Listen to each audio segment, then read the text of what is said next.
Antes de mais nada, o testemunho do bispo Adilson não teria tanto valor se não fossem as testemunhas que passaram, que viveram os momentos, que estavam lá com ele, que vimos a situação que ele passou. E também os médicos, porque alguns podem dizer que nós somos suspeitos em falar. Então quem vai falar primeiro sobre o que aconteceu com o bispo Adilson são os médicos que trataram dele.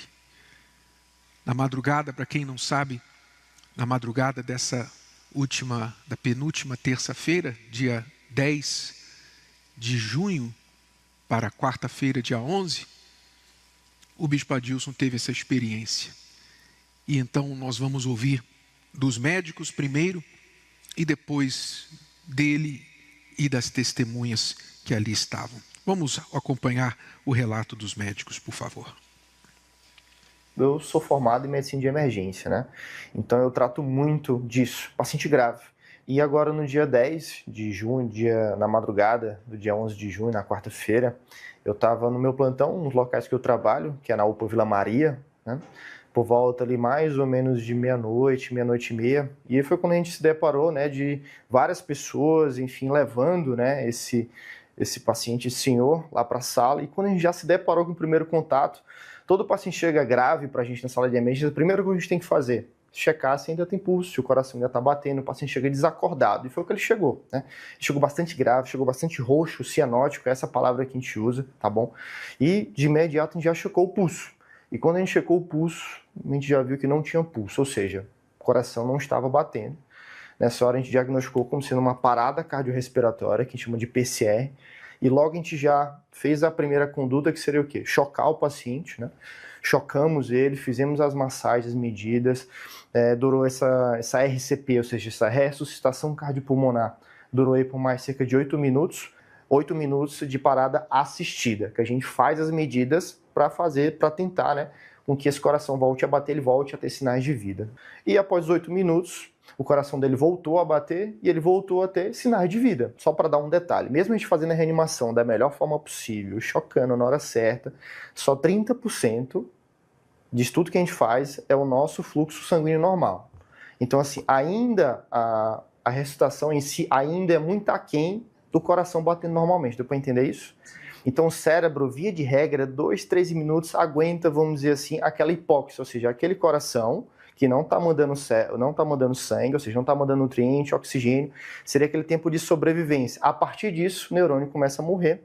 E aí, a cada minuto que você passa, piora mais ainda, dificulta mais ainda, né? Esse cérebro retornar funcional. Então, esse paciente vai evoluir não ter uma lesão específica, tá?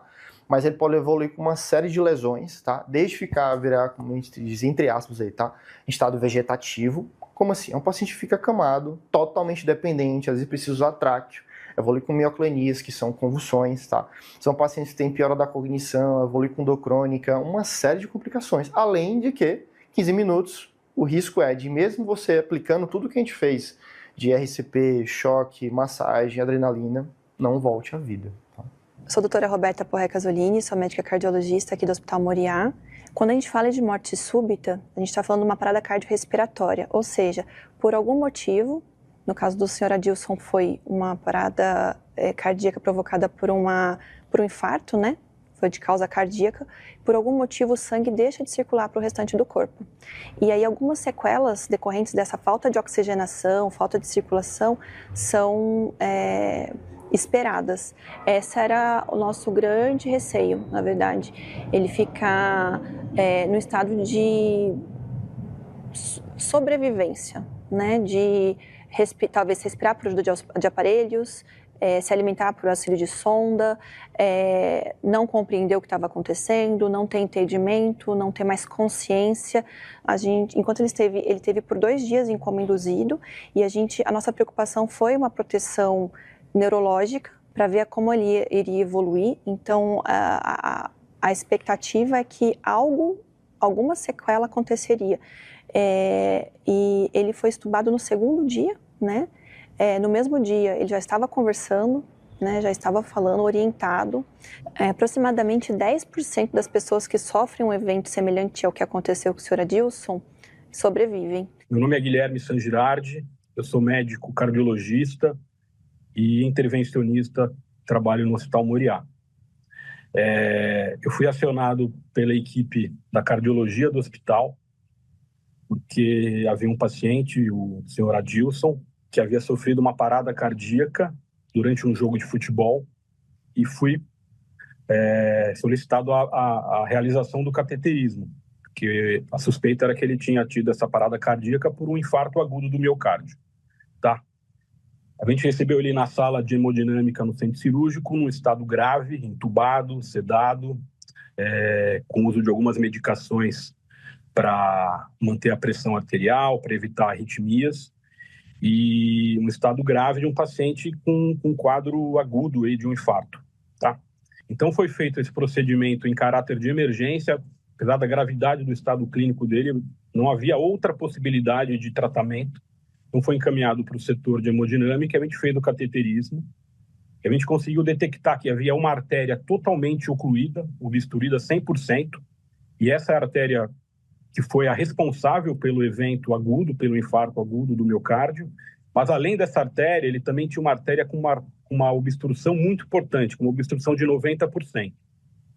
Então, foi feita uma angioplastia, que é o tratamento dessas artérias, que a gente consegue, com o implante dos stents coronários, a gente conseguiu desobstruir esses 2 pontos, tá? Foram 3 stents, 2 stents na principal artéria do coração, na qual havia 90% de entupimento, e depois a gente colocou esse terceiro stent na artéria que estava completamente obstruída. E durante o procedimento da angioplastia, ele teve uma outra, não foi uma parada cardíaca, mas ele teve uma outra arritmia durante a angioplastia. A gente teve que fazer uma cardioversão elétrica, que é dar um choque no coração, para restabelecer o ritmo normal dele. Então ele teve vários eventos assim, não favoráveis, do início do quadro dele jogando futebol até a saída dele da angioplastia. Então o caso dele não é um caso comum. Eu considero como um verdadeiro milagre. Então, o que aconteceu com ele não está no livro, não está na explicação, não está na medicina. A gente estuda, tem a nossa experiência diária, mas realmente, assim, situações que não têm explicação. E a gente tem que atribuir isso a um ser maior, a um ser superior que toma conta de todas as coisas, né? Então, o que aconteceu com ele, realmente, eu acredito particularmente que teve não foi só um dedinho, foi uma mão inteira de Deus ali, sabe? Realmente tem algumas coisas que você não consegue explicar. Não consegue. O que eu falei, olha, esse paciente que tinha tudo para dar tudo errado. Sinceramente, na minha experiência, tenho 20 anos já de formado, de prática de cardiologia, nunca me deparei com um caso desse, com esse tempo de reanimação e o estado final dele. Edilson, bom, meu querido, eu queria primeiro assim, lhe desejar, falar para você que fico muito feliz, né? Aproveite, tá? Esse renascimento, é o que eu falo para todo mundo, uma parada, o coração parar, meu amigo, é a coisa que a gente tem de mais grave na medicina. E o seu coração, graças a Deus, está batendo e está batendo forte agora, pelo que os seus colegas estão falando. Então, aproveite isso com unhas e dentes, tá? E seja uma pessoa feliz, tá? Sr. Adilson, o que eu tenho a dizer é que o nosso grande presente, né, de estar aqui todos os dias trabalhando, é ver situações como as do senhor, de voltar para casa bem, saudável, junto com seus familiares. Então, pode ter certeza que é isso que motiva o nosso trabalho no dia a dia. Tá? Receba o meu abraço, um grande carinho. Queria mandar um grande abraço para o Bispo Adilson. Fiquei muito contente, de verdade, de vê-lo no quarto, aquele dia na quarta-feira passada, brincalhão, sorridente, muito bem de saúde. E espero que ele se recupere, já volte a fazer as atividades. E a gente está à disposição dele, a equipe da cardiologia do hospital, eu, e que ele tenha sucesso na carreira, na vida. Então, quero mandar um grande abraço a ele, à família, à esposa e a todos da família. Bispo Adilson Silva, vem para fora.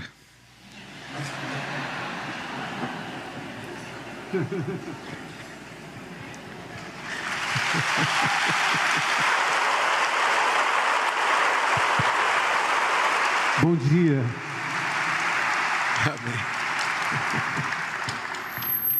Todo mundo quer saber por onde a gente começa, né? O Bispo Jadson esteve lá também, porque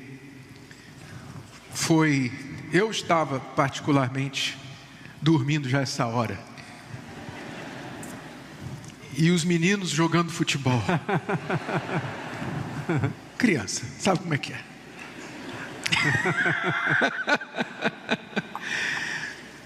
Mas foi 00:05, 00:04, mais ou menos, que quando ele caiu no campo de futebol. Mais ou menos isso, 00:03, 00:04. E aí? Nós estávamos jogando, né? Começamos 10 da noite, como jogamos todas as terças-feiras. E no último jogo, meu time tinha perdido e eu fiquei do lado de fora. Meu ganhou, né? Foi. Isso é outra parte. Mas eu não lembro. Graças a Deus. Aí, quando eu perdi, fui para o carro esperar o bispo. E no último minuto, geralmente jogamos até 00:00, mas deram mais 5 minutos. Quando deu 00:03, 00:04, o bispo Adilson caiu. E um pastor que estava perto chamou: o senhor está sentindo bem? Só que ele não tinha respostas. Aí correram para o carro e falaram: Bispo Adilson está passando mal. E eu corri. Quando nós chegamos lá, assim, o Bispo Adilson primeiro teve uma convulsão, depois começou a perder a cor e começou a mudar de cor, começou a ficar roxo muito rápido. Então foi orientado nós ligarmos para a ambulância, só que ia demorar muito.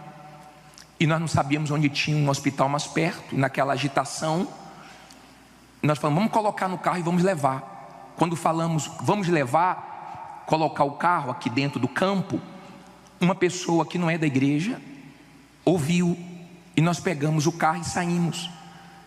E essa pessoa pulou na porta do carro, e tinha uma UPA perto do campo, que é nova lá. E ninguém sabia, bem perto, menos de 1 minuto. E o rapaz foi do lado de fora. O Lucas, filho do bispo, estava no banco da frente, eu mais um pastor no banco de trás. E não tinha nenhuma resposta, a gente orando, todo mundo orando. Jesus não deixa ele ir, não leva ele, tenha misericórdia, age aqui, todo mundo orando. E ele foi desfalecendo, ele foi assim, ficando numa situação que todo mundo dizia: morreu. E o rapaz pulou na porta, foi do lado de fora agarrado. E o rapaz falou: vira à direita, vira à direita, vira à direita, 3 vezes. E nós chegamos na UPA em menos de 1 minuto. Só que já tinha ficado 8 minutos no campo. Nós chegamos na UPA, fomos atendidos na hora. O bispo Adilson entrou, os pastores foram para lá também. Nós ficamos orando. Eu liguei para o bispo Renato, depois que ele estava na UPA, mas ele não tinha ainda voltado. Acho que era 00:13.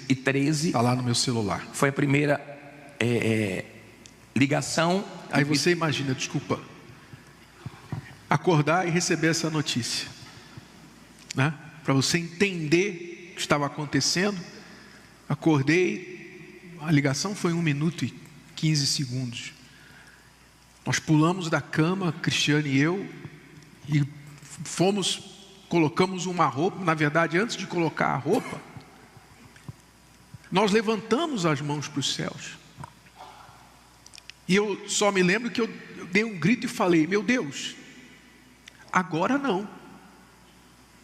Não é justo. Nós temos tão poucos servos, tão poucos pastores, e o Senhor vai levar um pastor, um servo do Senhor, que é um braço direito, uma perna. Todos os pastores têm valor, não tenha dúvida, mas alguns a gente conta mais do que outros. É assim. Então eu só lembro que eu gritei e falei: meu Deus, agora não. Não é justo isso. E determinamos: traga ele de volta à vida. Porque quando ele ligou, eles tinham acabado de chegar na UPA, estavam lá tentando ressuscitar.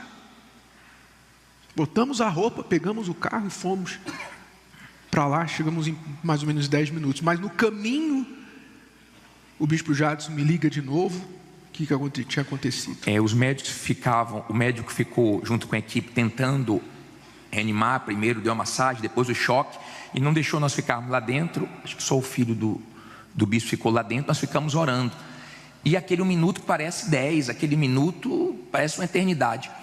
E nós ficávamos perguntando: e agora? Algum sinal? Já aconteceu alguma coisa? Aí viu a enfermeira: não, até agora não voltou, ele não voltou. Quer dizer, se ele não voltou é porque ele morreu, né? Como o doutor falou, não tinha sinal nenhum. E depois de 8 minutos mais ou menos, eu estava no caminho, foi a notícia mais aguardada, né, que chegou: ele voltou. Foi aí que agradecemos a Deus. Eu liguei para o senhor na hora, falei: bispo, ele voltou. O senhor estava chegando lá. Chegamos lá e eu não sei os procedimentos que eles fazem, deram adrenalina e tal, respiração, enfim. Mas era uma UPA, tinha que ser levado urgentemente para o hospital. Cadê que a ambulância chegava? Foi sair da UPA, era 3 quase 4 da manhã. Quase 4 da manhã foi sair da UPA. Mas graças a Deus pela UPA, viu? Graças a Deus pelo doutor Dino ali, que foi o primeiro que falou. Fez um excelente trabalho. As mãos de Deus naturalmente usaram as mãos dele e da equipe que ali estava. Porque, como vocês ouviram os médicos falarem, não é normal o que aconteceu com ele. Não é normal. Não apenas ele ter voltado, como ter voltado sem sequelas, depois de 16 minutos, sem batimento cardíaco e sem oxigenação. Bom, aí entra a sua parte. Eu lembro, eu acho que menos de 50% de tudo o que aconteceu. Eu me lembro, a primeira memória que eu tenho foi quando a gente voltou do coma e a médica, aliás, os médicos estavam fazendo os primeiros exames para saber se eu tinha alguma sequela. Essa é a primeira memória que eu tenho. Mas antes de falar disso, eu acho que a Rosana, que ficou lá entre a terça-feira de madrugada, terça para quarta, até o dia que eu saí da intubação, que foi que dia? Fala. Sexta-feira. Então, eu acho anteontem. Então nós da intubação. Da intubação retrasada. Então, ela ficou o tempo todo no hospital, me acompanhando. E eu queria que você falasse daquele momento que os médicos te falaram, se você tinha consciência do que estava acontecendo. Quando o meu filho me ligou falando que o Adilson estava na UPA, eu falei assim: imaginei que tivesse quebrado alguma coisa, porque futebol, né? Aí ela fala para mim: não, mãe, meu pai teve uma parada cardiorrespiratória e eles estão ressuscitando meu pai. E nisso, como o bispo falou, eu estava dormindo, porque ele chega. Falei: não, meu Deus, está amarrado. Aí nisso, ele logo depois, ele me liga e fala: meu pai voltou. E desde quando ele chegou no hospital de madrugada, ele já chegou em coma. E o médico falou para mim: olha, ele vai ficar 48 horas em coma induzido. Isso depois de todo o procedimento. Ele teve um infarto, ele passou por cateterismo e a gente vai esperar ele acordar. Aí eu: tá bom. A senhora sabe o que pode acontecer com ele? Eu falei: eu sei. Ele pode ter um derrame, paralisar um lado dele, ele pode ter várias sequelas do que aconteceu, porque não teve oxigênio no cérebro durante esses 16 minutos. Então a gente está esperando tudo. Eu: tá bom.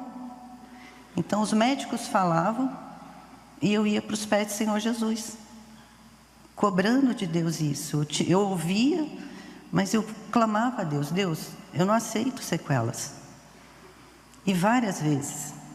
E quando ele foi tirado do coma, todos os médicos, tinham vários médicos em volta dele. E ele foi acordando, aí a neuro estava lá, aí: seu Adilson, aperta a minha mão. Ele apertou. Do lado direito, do lado esquerdo, levanta a sua perna direita, ele levantou. Levanta a sua perna esquerda, ele levantou. Faz joinha para mim, ele fez joinha com os 2 dedos, para ver a função neurológica dele. E ele foi respondendo. E eu estava do lado, ela olhou assim para mim, aí olhou para ele, olhou para o outro médico que estava do lado. Eu falei, ninguém explica Deus, é milagre. Então, nesse momento, e eu lembro que eu perguntei para ele assim, teve um momento que eu falei assim, quem eu sou? Qual é o meu nome? Aí ele falou, Rosana.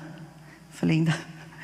Aí depois eu pedi para ele falar também, meu filho estava do meu lado. Quem é esse? Aí ele pegou e falou, Lucas. Então, tudo que os médicos viam ali naquele momento era o verdadeiro milagre, né? Então os médicos ficaram felizes, porque não tinha sequelas, ele saindo do coma. E teve uma médica, a doutora Filomena, que eu achei assim, uma sacada dela muito... Porque eu estava fazendo todos esses testes e ela falou assim, traga um violão.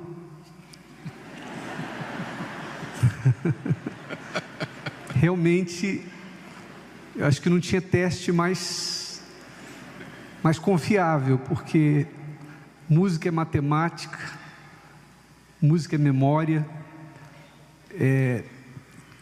para fazer, para você coordenação motora, para você fazer os acordes no violão, você precisa de coordenação motora. E aí chegou o violão. E eu lembro da gente cantar 2 canções, tocar 2 canções. Então ali foi como se tivesse ficado provado que não tinha nenhuma sequela. E assim, quando ele fez, a doutora falou, traz o violão, eu falei, não, ela está brincando comigo. Como que ele vai tocar? Ele ainda estava na UTI, cheio de aparelhos. Então foram tirando os aparelhos dele, olha, não precisa disso. E teve complicações nesse momento dentro da UTI. E quando ela falou, traz o violão, eu falei, tá bom. Ela insistiu tanto e trouxeram. Aí nisso, dei o violão para ele, tem ainda até vídeo e foto, mostrando esse momento, ele tocando e ele cantando. E não errou a letra da música, não perdeu o tempo da música, foi tudo assim, milagre. Fato é isso, milagre. O nosso Deus é esse Deus, né? Agora, se o senhor me permite, eu acho que todo mundo tem a curiosidade para saber onde eu fui. O que eu vi e o que eu ouvi nesses 16 minutos em que estive morto. E eu vou dizer para vocês, eu não vi nada. Nada. E se vi, não lembro. Porque se eu não tenho memória do futebol e de coisas que aconteceram depois, imagine do que aconteceu. Se vi, não lembro, mas se alguém esperar, eu sei que tem gente que tem experiência semelhante e relata que viu anjos, demônios, o céu. Não vi. Mas o que eu queria falar para você, vou até pegar aqui o papel, porque as passagens bíblicas estão aqui. O que eu queria falar para você é o seguinte: o que eu vi, isso é o que eu vi, mas eu não vi enquanto eu estive em coma. Eu vi, ou eu refleti, quando eu voltei do coma. Aliás, quando eu tive consciência, porque quando eu voltei do coma, tem muitas coisas que eu ainda não lembro. Eu sei porque me contam. Mas, dias antes disso tudo acontecer, eu e a Rosana firmamos um propósito de oração. Nós estávamos todos os dias, porque ela lê a Bíblia, eu leio a Bíblia, mas a gente firmou um propósito de lermos a Bíblia juntos. Eu e ela líamos as mesmas coisas e orávamos. Dias antes a gente começou esse propósito. Então, depois de tudo, quando eu já estava fora do coma, no quarto, eu comecei a refletir. E o Espírito Santo me trouxe essa palavra aqui, Tiago capítulo 4, versículo 14, que diz assim: digo-vos que não sabeis o que acontecerá amanhã. Porque que é a vossa vida? É um vapor que aparece por um pouco e depois se desvanece. Eu nunca vivi tanto isso. Porque eu não sabia o que ia acontecer naquela terça-feira. Eu não tinha problema cardíaco até onde eu sou. Pelo menos que eu saiba, eu não tinha. Que eu soubesse. Eu tenho alimentação regrada. Eu faço exercícios físicos, não é só o futebol, uma vez por semana. Eu não tomo refrigerante. Eu tenho... E quando você faz tudo isso, você pensa, não, eu estou cuidando de mim. Onde eu ia imaginar que na terça-feira iria acontecer o que aconteceu? Então a gente vê nessa passagem de Tiago a insignificância da vida humana. Insignificância no sentido de dizer, desculpa, não é insignificância, fragilidade. A fragilidade da vida humana. Nós somos como um vapor. A nossa vida é como um vapor que aparece por um pouco. Passou. E o que isso serve para você? Para mim serviu e serve para você. Se acontecer com você hoje, e aí? Porque Deus quis que eu voltasse. Eu não vi porta dourada, eu não vi anjo, mas eu tenho certeza, absoluta certeza, de que se eu não voltasse, eu estaria com Deus. Não pela minha justiça, embora a gente procure andar em justiça todos os dias praticando a palavra, mas porque antes da morte eu aceitei a salvação que Jesus me ofereceu. A pergunta é: você já aceitou? Ou você é aquela pessoa que, por exemplo, está aqui e diz assim: amanhã eu me batizo, depois eu abandono a amante, depois eu vou largar os vícios, uma hora eu me entrego, não, vai chegar a hora que eu vou me consertar, Deus, eu ainda vou me consertar. Será que vai dar tempo? Você não sabe. Ninguém sabe o dia de amanhã. E se você fica protelando, deixando para depois, entregar a sua vida ao Senhor Jesus, se batizar, se converter, não é se batizar para virar um religioso.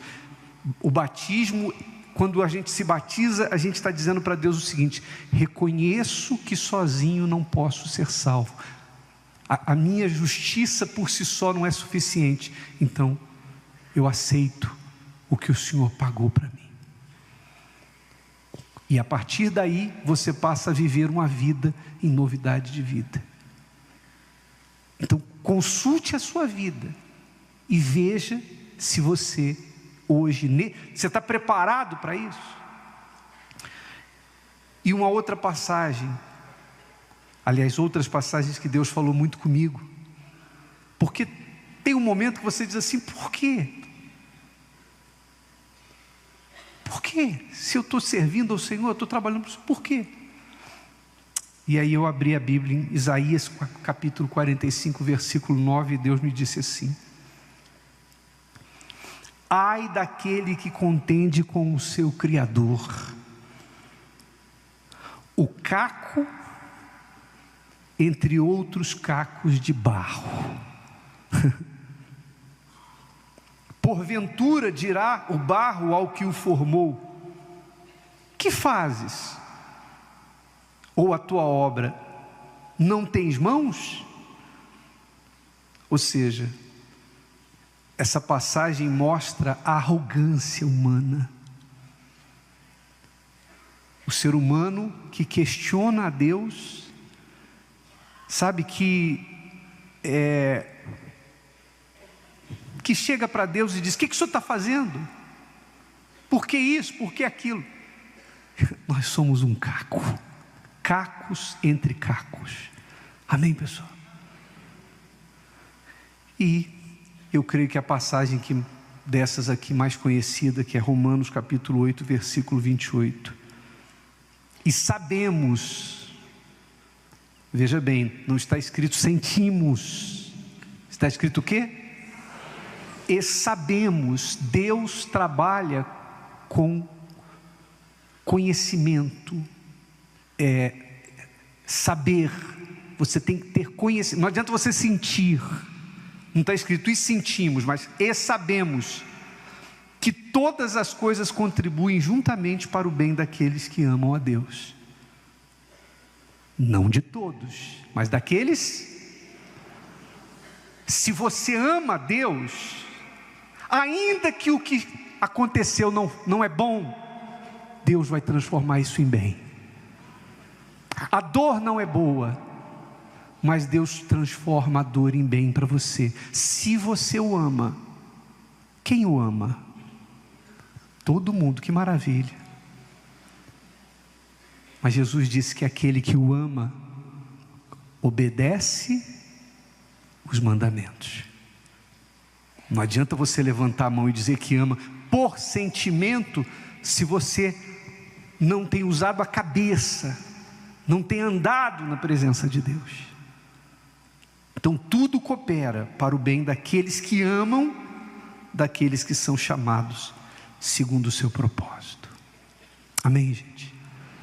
Então eu gostaria de, antes de passar para o bispo Renato, havia pedido para ele para fazer uma oração por você.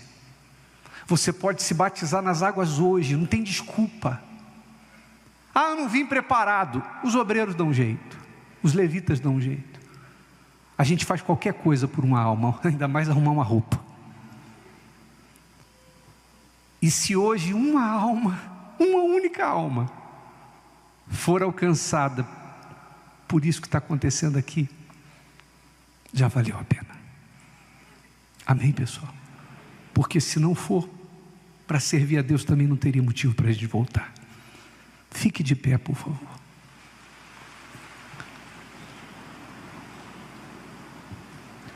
Coloque as mãos sobre o seu coração. Feche os seus olhos e eleve o pensamento a Deus.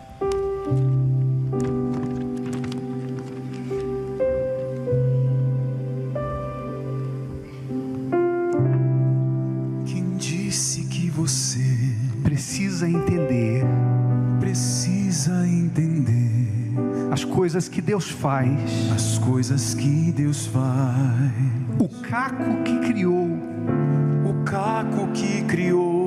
barro que formou, tantas perguntas faz,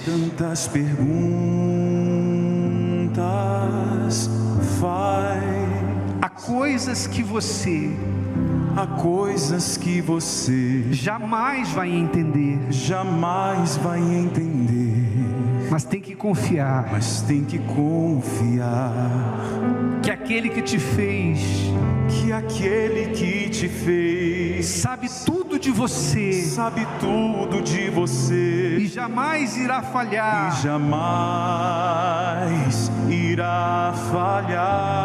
Tudo coopera para o bem daquele que ama a Deus. Tudo coopera para o bem daquele que ama a Deus. E seus propósitos ninguém pode mudar.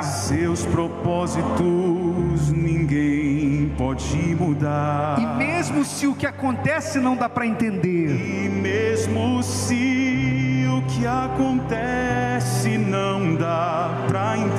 creia que que a palavra dele, creia que a palavra dele, creia que a palavra dele, creia que a palavra dele, creia que a palavra dele creia que a palavra dele nunca falhará. nunca falhará. Oh, meu Deus e meu Pai, seja feita a tua vontade na nossa vida, aqui na terra, como ela é feita no céu. E sabemos, meu Pai, que se fizermos a tua vontade na terra, daremos continuidade no céu. Se partimos, é lucro. E se vivemos, é o Senhor Jesus, é Cristo.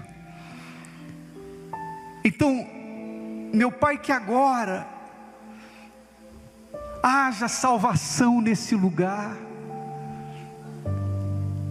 E onde quer que essa transmissão esteja chegando, meu Deus, onde há pessoas que estão perdidas, pessoas que estão vivendo a religiosidade em que falam uma coisa e vivem outra, pessoas, meu Pai, que têm sido enganadas pelo coração que diz, não, está tudo bem, mas a pessoa sabe que não está, porque ela está vivendo na sujeira. Mas o coração, o mal trabalha com o coração, anestesiando, fazendo com que essa pessoa continue, meu Pai, achando que vai dar tempo. E se eu não estivesse na tua presença, eu não teria tempo. Então, meu Pai, a lição que eu tenho é que eu sou caco, é que eu sou um barro, é que a minha vida é como um sopro, é como uma fumaça que passa. E se eu já te servi, eu quero fazer ainda mais.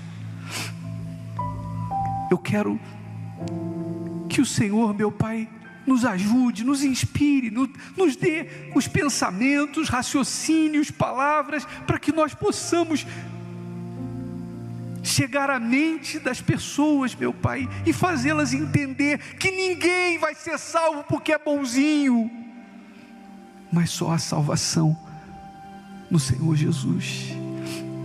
Aceita a vida desta pessoa que ora e se entrega, como também eu te peço, fortaleça essa pessoa, meu Pai, que está passando por uma situação e ela não consegue entender, ela está olhando para tudo e está dizendo, eu não entendo, mas a gente não precisa entender, a gente só precisa crer que tudo vai cooperar para o nosso bem.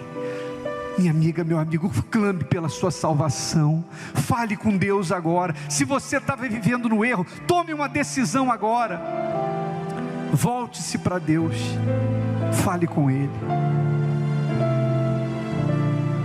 Isso, fale com Deus aí agora, entregue a Ele toda a sua vida, o seu ser. Se você quer entregar a sua vida para Deus completamente, render o seu ser para o Senhor Jesus, então vem aqui diante do altar agora. Somente você que quer dar a sua vida totalmente para Ele, você quer deixar o pecado, você quer deixar a incredulidade, quer deixar essa maneira de viver, de pensar que depois você se conserta, um dia você vai mudar, um dia você vai deixar as coisas erradas. Não, esse dia é hoje. Se o dia é hoje para você, então vem aqui entregar para Ele a sua vida. Se o dia é agora, como diz a palavra, eis aqui, hoje é o dia da salvação, buscai o Senhor enquanto se pode achá-lo. Então, meu amigo, minha amiga, este acontecimento não foi apenas para você ouvir a notícia, mas foi para dar um aviso a você, a todos nós. Esse acontecimento é mais um alerta, é mais um aviso de Deus para você que tem ouvidos para ouvir. Se você tem ouvidos para ouvir, e quer entregar a sua vida, então vem agora à frente e entregue para Ele o seu ser. Arrependa-se de todo o seu passado, de tudo que você tem feito até aqui. Peça o perdão de Deus, conserte-se com Deus aí agora. Entregue a sua vida para Ele e Ele vai escrever o seu nome no livro da vida. Ele vai te dar paz, vai te dar certeza, confiança. Isso, a certeza da salvação. Ó meu Deus e meu Pai, em nome do Senhor Jesus, nós entregamos, meu Senhor, a nossa vida.